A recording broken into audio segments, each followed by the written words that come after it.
So the both side it is almost all collapsed. ರಸ್ತೆಯ ಕೆಳಗಡೆ ಟೊಳ್ಳು ಬಿದ್ದಿದೆ. ನಾಳೆ ಹೆವಿ ವೆಹಿಕಲ್ ಹೋಗುವಾಗ, ಶಾಲೆ ಮಕ್ಕಳು ಬಸ್ಗಳೆಲ್ಲ ಹೋಗುವಾಗ ಅದು ಪಲ್ಟಿ ಆಗುವ ಚಾನ್ಸಸ್ ಜಾಸ್ತಿ ಕಾಣ್ತಾ ಇದೆ. These local people are gathered here. Even I am in the site only now, right now. Better to you have a look because ರಾಷ್ಟ್ರೀಯ ಹೆದ್ದಾರಿ ಬಂದ್ ಮಾಡಿ ನಾವು ಪ್ರತಿಭಟನೆ ಮಾಡ್ತೇವೆ ಅಂತೇಳಿ ಹೇಳಲಿಕ್ಕೆ ಬಯಸ್ತೇವೆ.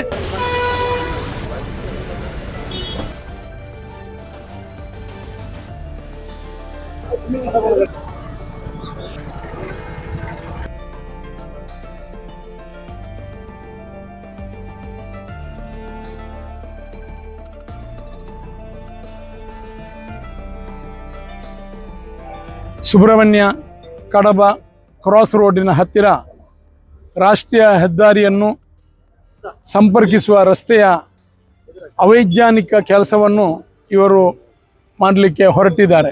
ಯಾಕೆಂತ ಹೇಳಿದರೆ ಯಾವಾಗಲೂ ಎರಡು ಸೈಡಿಗೆ ಎಷ್ಟು ಮೀಟ್ರ್ ಜಾಗವನ್ನು ಸರ್ಕಾರ ಮೊದಲೇ ನಿಗದಿ ಮಾಡಿರ್ತದೋ ಅಲ್ಲಿಯವರೆಗೆ ಎರಡು ಸೈಡಿಗೂ ಪೈಪು ಹಾಕಿ ಮಣ್ಣು ತುಂಬಿಸಿ ಅದಕ್ಕೆ ತಡೆಗೋಡೆ ಕಟ್ಟಿದ ಮೇಲೆ ರಸ್ತೆಯನ್ನು ಮಾಡುವಂತಹ ವ್ಯವಸ್ಥೆ ಇರುವುದು. ಇವತ್ತು ಏನು ಮಾಡಿದ್ದಾರೆ ಅಂತ ಹೇಳಿದರೆ ಎಷ್ಟು ಸುಬ್ರಹ್ಮಣ್ಯ ಕ್ರಾಸಿಗೆ ಹಳೆಯ ಕಾಲದ ರಸ್ತೆಯ ಅಗಲ ಉಂಟ ಆ ಅಗಲೀಕರಣಕ್ಕೆ ಮಾತ್ರ ಇವರು ಇವತ್ತು ಕಾಂಕ್ರೀಟೀಕರಣ ಮಾಡ್ತಾ ಇದ್ದಾರೆ. ಈಗಾಗಲೇ ನಿಮಗೆ ಇದರಲ್ಲಿ ನೀವು ನೋಡ್ಬೋದು, ಬಲದ ಸೈಡಿಗೆ ಮತ್ತು ಎಡದ ಸೈಡಿಗೆ ಬಸ್ಸು ಹೋಗುವಷ್ಟು ಮಾತ್ರ ಜಾಗ. ಎಲ್ಲಿಯಾದರೂ ಚಾಲಕರು ತಮ್ಮ ಗಮನ ತಪ್ಪಿದ್ದಲ್ಲಿ ಇಲ್ಲಿ ಒಂದು ಅನಾಹುತ ಖಂಡಿತವಾಗಿ ಇದೆ. ಯಾವಾಗ ಸಂಪರ್ಕ ರಸ್ತೆಯಲ್ಲಿ ಎಷ್ಟು ವಿಸ್ತೀರ್ಣ ಅಗಲ ಆಗಬೇಕು ಅದನ್ನು ಗುರುತುಪಡಿಸಿ ಅದಕ್ಕೆ ಪೈಪು ಹಾಕಿ ತಡೆಗೋಡೆ ಮಾಡಿದ ಮೂಲಕ ರಸ್ತೆಯನ್ನು ಮಾಡಬೇಕು. ಕೇಂದ್ರ ಸರ್ಕಾರದ ರಾಷ್ಟ್ರೀಯ ಹೆದ್ದಾರಿ ಅಧಿಕಾರಿಗಳ ನಿರ್ಲಕ್ಷ್ಯದಿಂದ ಇವತ್ತು ಕೊನೆಯ ಗಳಿಗೆಯಲ್ಲಿ ಈ ಭಾಗದಲ್ಲಿ ನಮ್ಮ ತಾಳ್ಮೆಯನ್ನು ಪರೀಕ್ಷೆ ಮಾಡಿದ ರೀತಿಯಲ್ಲಿ ಆಗಿದೆ.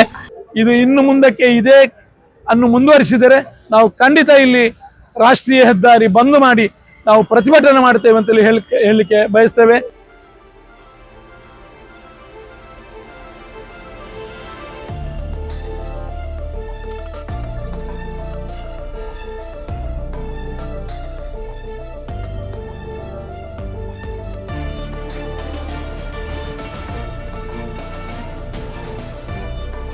Hello. Yeah, I'm Ashok Rai speaking, Puttur MLA. अभी क्या है, उपिनंगडी में जंक्शन सुब्रमण्य क्रॉस है ना, इधर क्या है आपका कंक्रीट का रोड का काम चल रहा है. What they have made, they have not built any retaining wall. So the both side it is almost all collapsed. So without retaining wall, your road will not sustain. I think all these local people are gathered here.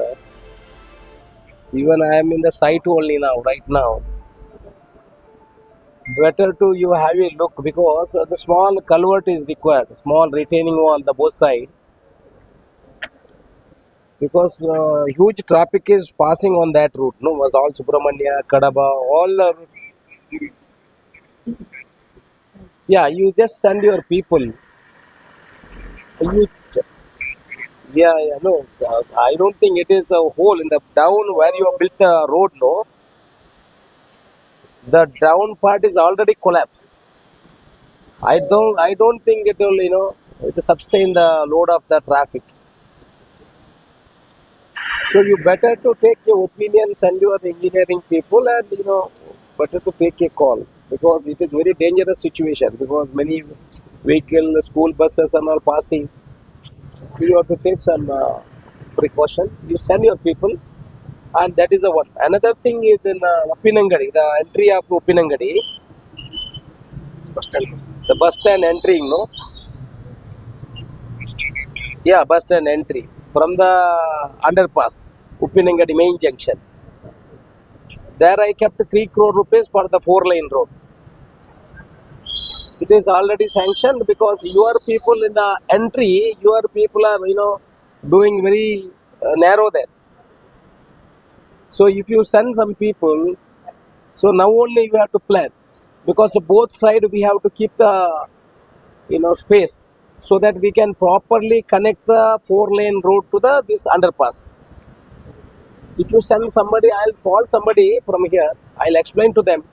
Otherwise, what will happen? They will do the road now. The future 4-lane connectivity will not be possible. They have to keep the space in the both side. No, otherwise they will put the retaining wall in the both side. It will be problem. So now itself you have to plan. You don't get more cost for you. That is only you have to plan properly. That's it. These two things you please look into them seriously, because the small all the works you have done, and the small things again the local people will be against for this. You just look into this. You send the people, and whatever actions you can take, you please take care of that. Okay? Yes.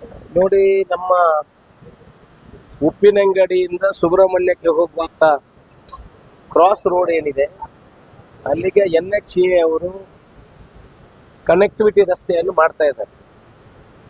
ಇಲ್ಲಿ ಲೋಕಲ್ನವರೆಲ್ಲ, ಪಕ್ಕದ ಮನೆಯವರು, ಲೋಕಲ್ನವರೆಲ್ಲ ಅದು ಸರಿಯಾಗಿ ಮಾಡ್ತಾ ಇಲ್ಲ. ಯಾಕಂತ ಹೇಳಿದ್ರೆ ರಸ್ತೆಯ ಕೆಳಗಡೆ ಟೊಲ್ಲು ಬಿದ್ದಿದೆ.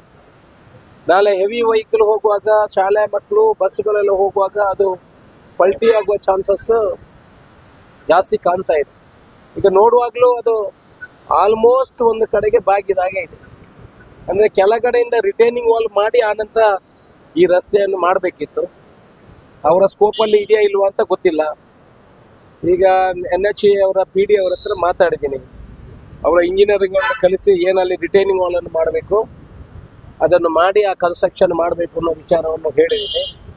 ಅವರು ಕೂಡ ಅದನ್ನು ಇಂಜಿನಿಯರಿಂಗನ್ನು ಕಲಿಸಿ ಅದಕ್ಕೆ ಏನಾದರೂ ಬೇಕು, ಯಾವ ಪ್ರಿಕಾಷನ್ಗಳನ್ನು ತಗೊಳ್ಬೇಕು ಅದನ್ನು ತಗೊಳ್ತೀನಿ ಅನ್ನೋ ವಿಚಾರವನ್ನು ಹೇಳಿದ್ದಾರೆ.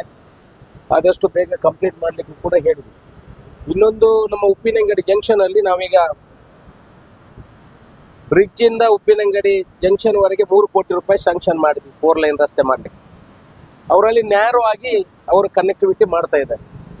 ಅದನ್ನು ಕೂಡ ಅದಕ್ಕೆ ಬೇಕಾದಂಥ ಜಾಗವನ್ನು ಇಟ್ಟು ಮಾಡಬೇಕು ಅಂತ ಅದನ್ನು ಹೇಳಿದ್ದೀನಿ. ಯಾಕಂತ ಹೇಳಿದ್ರೆ ನಮ್ದು ಆ ಕಡೆಯಿಂದ 4-ಲೈನ್ ಬರುವಾಗ ಮುಂದಿನ ದಿವಸ ಅದನ್ನು ಕನೆಕ್ಟಿವಿಟಿ ಮಾಡೋಕ್ಕಾಗಲ್ಲ.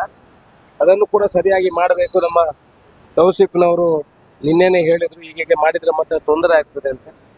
ಅದನ್ನು ಅವರಿಗೆ ಈಗಲೇ ಕನ್ಸಿಡರ್ ಮಾಡಲಿಕ್ಕೆ ಹೇಳಿದ್ದೇನೆ.